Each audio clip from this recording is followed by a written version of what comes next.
main purpose of the table saw and what it's used most of the time for is for making two basic cuts. One is a cross cut, where you're going across the short dimension of the wood, and the other is a rip cut. That's when you're going the long direction. We differentiate between these two types of cuts because you have to use different systems and reference surfaces on the machine in order to make that cut safely and accurately.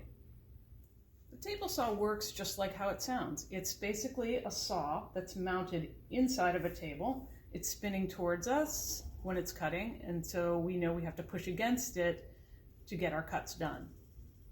Let's take a look at some of the controls. They're pretty simple. You can either raise the blade up and down, or you can tilt the blade. And those controls are on the front of the saw. Down here on the front there's a wheel, and there's also a lock. So in order to raise the blade up, you're turning it clockwise to bring the blade up. It reaches a maximum of just under 3 inches. Counterclockwise brings it down. Now remember, wherever you see an adjustment wheel, there's usually a lock, and you're going to want to unlock always before you start turning any kind of adjustment wheel.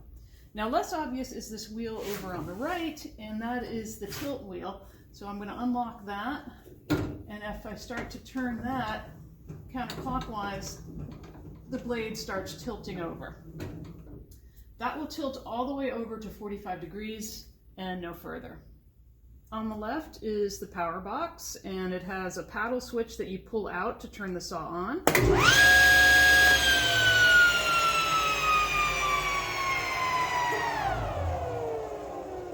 As well as a master on-off, which you can use to turn the saw off when you're changing blades. It's essentially like unplugging the saw. When we're making a crosscut, we're passing the wood through the blade in this direction. That means we're going to be referencing off of this edge. There are a couple ways to do that on the table saw, either with a miter gauge or a sled. Miter gauge is our first option. It runs in the slot on the table, keeping it parallel with the blade, and it has a small back fence that we reference off of, so we're going to hold our wood back against that fence and then push it through the blade. A similar way of doing a crosscut is with a sled. It also has rails that run in the slots on the table saw, keeping it parallel with the blade. It has a large back fence that we reference off of in the same way. Pushing down and back into this fence, we can keep this wood stable and straight as it goes through the blade.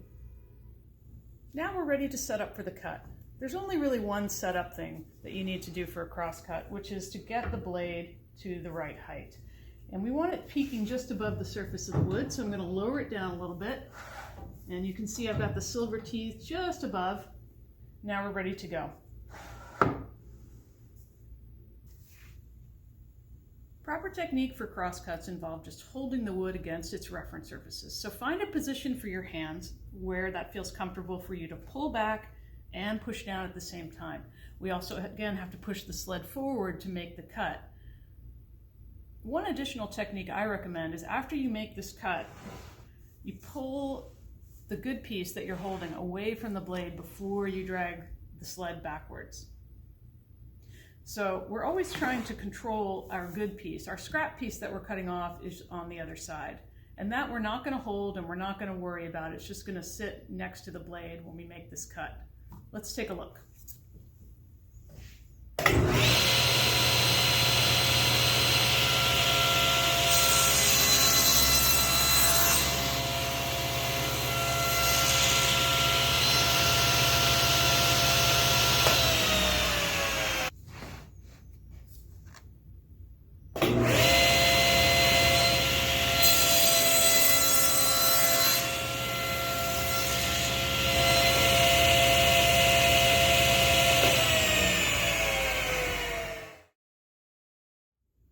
When you're making a rip cut on the table saw, a lot of the same things apply as when we're doing crosscuts. For instance, the forces at work on the saw are the same. Obviously, the blade is spinning towards us, and we always have to be on a reference surface in order to get a straight and safe cut.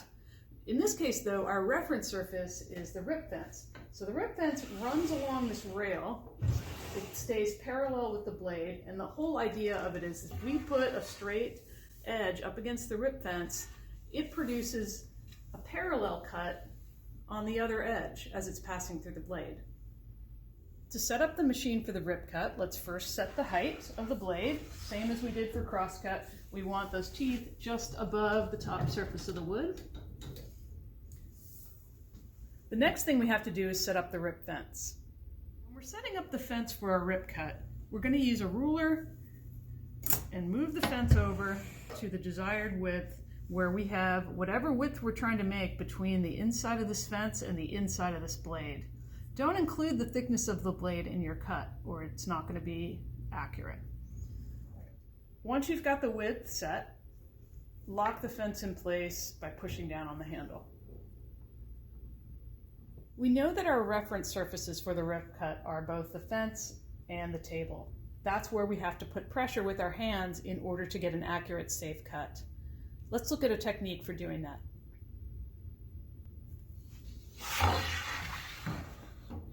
You can position your left hand about a hand's length back from the blade, where your fingers are pushing sideways into the fence and your thumb is pushing down. You're going to keep that hand in its position as the wood moves past and it's being cut.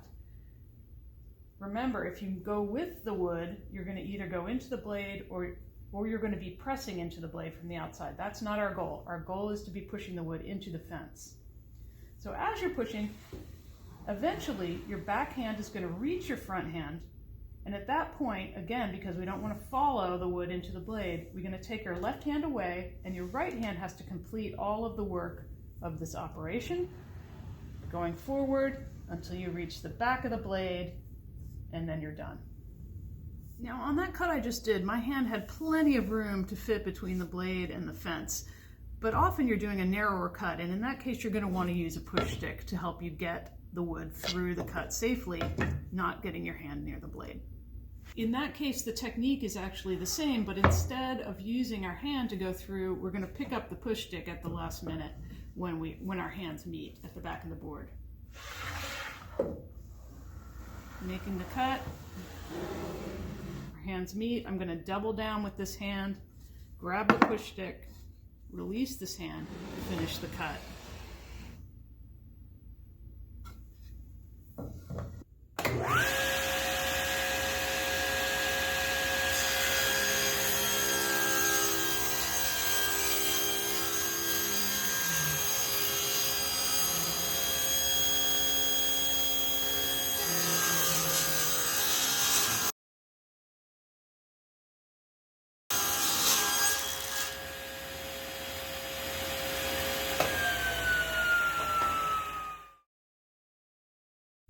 Here are a couple things you don't want to do on the table saw.